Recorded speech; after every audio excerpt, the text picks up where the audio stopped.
Pendidikan Islam telah menjadi asas kehidupan sejak zaman Rasulullah SAW kerana ia penting diterapkan sejak awal kanak-kanak. Ia juga berperanan membentuk khasiat dan akhlak mulia.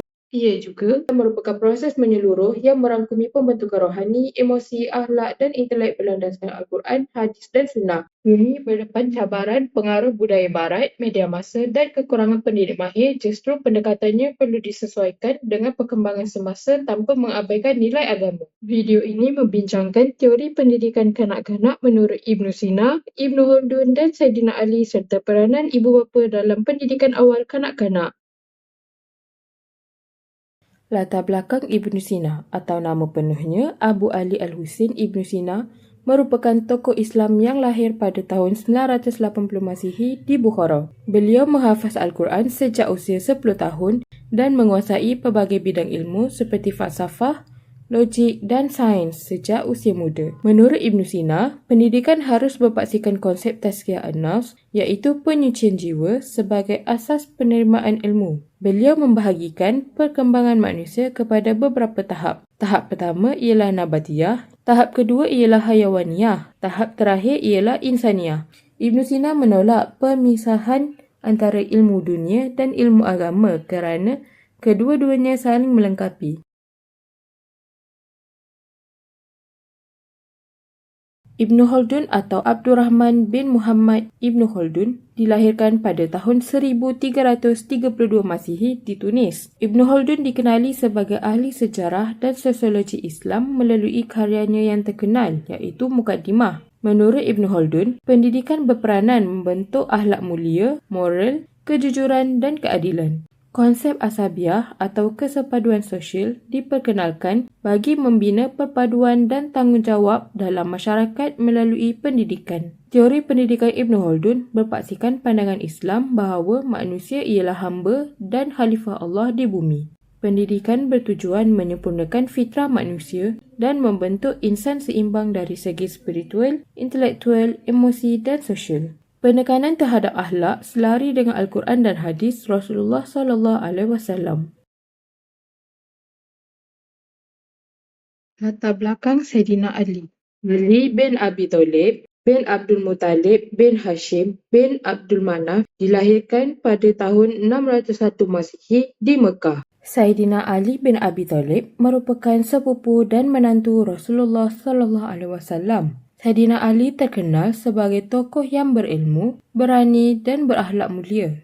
Beliau menjadi contoh hasil pendidikan Islam yang sempurna. Saidina Ali menekankan pendidikan akhlak dan penyucian jiwa sebagai tujuan utama pendidikan. Pendidikan merangkumi akidah, ibadah, akhlak serta Al-Quran dan hadis. Beliau turut memperkenalkan pembahagian fasa pendidikan kanak-kanak iaitu usia 0 hingga 7 tahun, 8 hingga 14 tahun dan 15 hingga 21 tahun.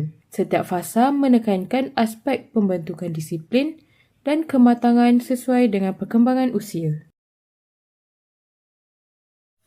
Strategi 1. Pengajaran cara berwuduk kepada kanak-kanak. Sebelum kita solat, kita perlu berwuduk supaya badan kita bersih. Langkah 1. Membaca Bismillah. Dengan nama Allah yang Maha Pemurah lagi Maha Penyayang. Langkah 2. Membasuh tangan. Membasuh kedua-dua tangan hingga ke pergelangan sebanyak 3 kali. Langkah 3. Membaca niat wuduk. Sahaja aku berwuduk kerana Allah Ta'ala. Langkah 4. Membasuh muka.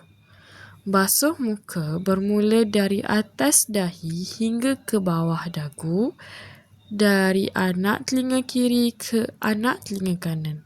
Lakukan sebanyak 3 kali. Langkah 5. Basuh tangan hingga ke siku. Basuh kedua-dua tangan dari hujung jari ke siku. Mulakan dengan tangan kanan, kemudian tangan kiri. Ratakan air ke celah tangan jari. Lakukan sebanyak 3 kali. Langkah 6. Sapu kepala. Sapu umbun-umbun atau sebahagian kepala dengan air. Lakukan sebanyak 3 kali. Langkah 7. basuh kaki hingga ke buku lali. Basuh kedua-dua kaki hingga ke buku lali. Mulakan dengan kaki kanan, kemudian kaki kiri. Ratakan air ke celah jari kaki. Lakukan sebanyak 3 kali. Langkah 8. Tertib. Lakukan semua gerakan ikut urutan yang betul secara berturut-turut. Strategi 2. Pengajaran cara solat kepada kanak-kanak. Sekarang kita akan belajar cara-cara solat pula. Semua sudah bersedia? Jom kita mula. Pergerakan pertama, takbiratul ihram. Kita berdiri menghadap kiblat dan mengangkat tangan serta menyebut Allahu Akbar. Pergerakan 2, berdiri dan membaca Al-Fatihah. Pergerakan 3, rukuk. Rukuk dan baca Subhana rabbiyal azim wa bihamdih. Pergerakan 4, i'tidal. Berdiri semula dari rukuk dan baca Sami'allahu liman hamidah.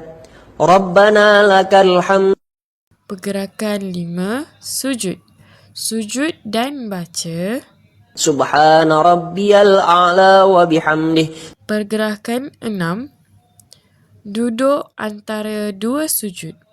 Rabbighfirli warhamni wajburni warfa'ni warzuqni wahdini wa'afini wa'fu anni. Pergerakan 7, bacaan dalam solat ketika tahiyat awal. Selepas tahiyat awal, berdiri semula dan teruskan rakaat seterusnya. Pergerakan 8, bacaan tahiyat akhir. Pergerakan 9, memberi salam dan berdoa. Memberi salam ke kanan dan ke kiri. Setelah selesai, kita perlu berdoa kepada Allah Subhanahu Wa Taala. Itu merupakan pergerakan dalam solat. Teruskan solat dengan rajin ya. Kesimpulannya, pendidikan Islam bermula sejak awal kehidupan dan perlu dilaksanakan secara holistik.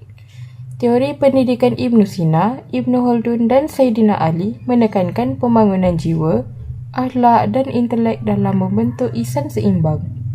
Pembelajaran melalui teladan dan penglibatan aktif ibu bapa merupakan elemen penting dalam memastikan keberkesanan pendidikan Islam awal kanak-kanak.